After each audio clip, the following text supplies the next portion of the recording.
राज जी, मुझे पूरी असली गति से मिलवा दीजिए ताकि मैं इस झूठ के जाल से बाहर निकल जाऊं। तुझे क्या लगा था तेरा यह घटिया खेल चलता रहेगा और मैं कुछ नहीं करूंगी? अब मैं चुप नहीं बैठूंगी।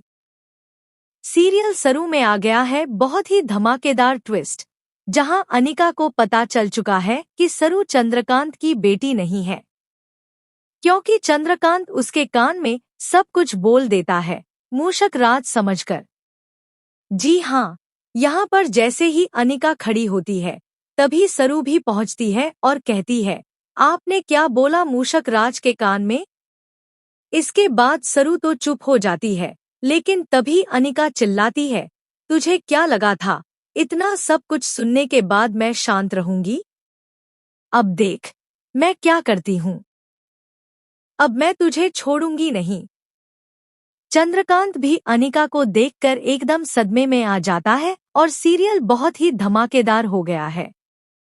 सीरियल में आप देखेंगे कि एक तरफ वेद ने जो चुनरी दी होती है, अब सरू उसे देखने ही वाली होती है कि उससे पहले ही वहां चंद्रकांत पहुंच जाता है और अनिका के बारे में पूछता है कि अनिका कहाँ गई है, कहीं नहीं मिल रही। तभी सरू कहती है, मैं अभी ढूंढ कर लाती हूँ। जब वह उसे ढूंढने के लिए कमरे में जाती है, तो वहां उसे उसका फोन मिलता है। उसी समय कॉस्ट्यूम वाले का फोन आया होता है और सरू समझ जाती है कि जो कॉस्ट्यूम पहनकर मूषक राज बैठे हैं, वो कोई और नहीं बल्कि अनिका ही है। वह दौड़ते हुए चंद्रकांत को रोकने जाती है, लेकिन रोक नहीं पाती, क्योंकि उससे पहले ही चंद्रकांत अनिका के कान में सब कुछ बोल चुका होता है। अब अनिका बहुत ज्यादा गुस्से में है, क्योंकि उसके सामने सच आ गया है।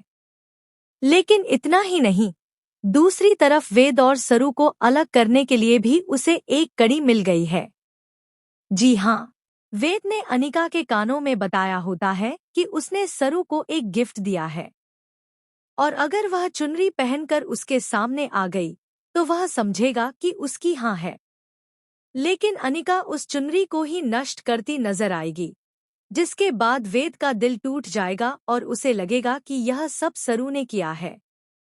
इस तरह सरू और वेद को अलग करने का मौका भी अनिका को मिल जाता है और साथ ही सरू की असलियत भी उसके सामने आ जाती है।